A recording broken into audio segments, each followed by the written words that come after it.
Okay, hello everyone. This is my solution for the gentle rocking of the sun for pointer overflow CTF. So we are given crack2 equals this hash right here. It looks like a hash. And we have a crack2 7-zip file, so if you try to open or extract the 7-zip file, you need a password.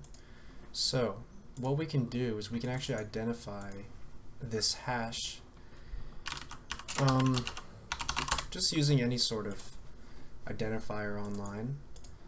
And when you submit it, it's a SHA-1, which is good to know. So now we can actually go into Kali Linux, and what we're going to do is we're going to create a, let me just delete this, and this too, so we haven't done that yet. So we're going to create a file called cat hash.txt, and within that file we're going to put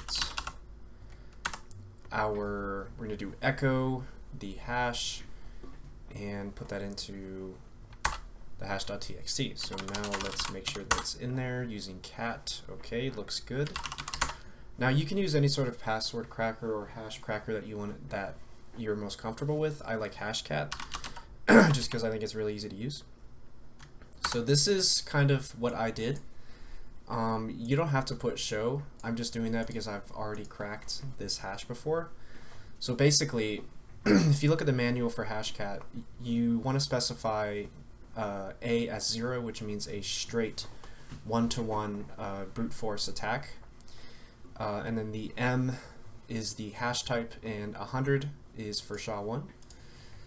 And you can specify an output file, crack.txt, and then you put where your hashes are located, or you could just put in the straight hash in a single quotes. And we can also use a word list here. So I'm using one that comes with Kali. It's the Wi-Fi.txt.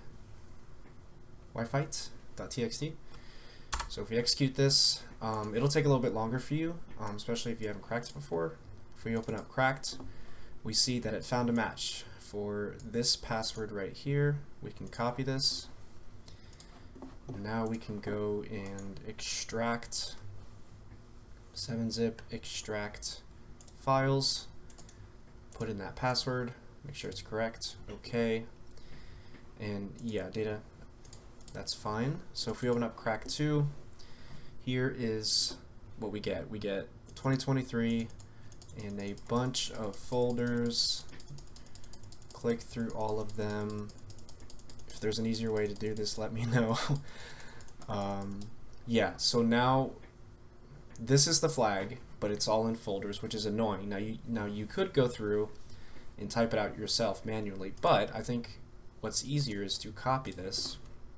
Copy the directory location, and let's pop this into Notepad++,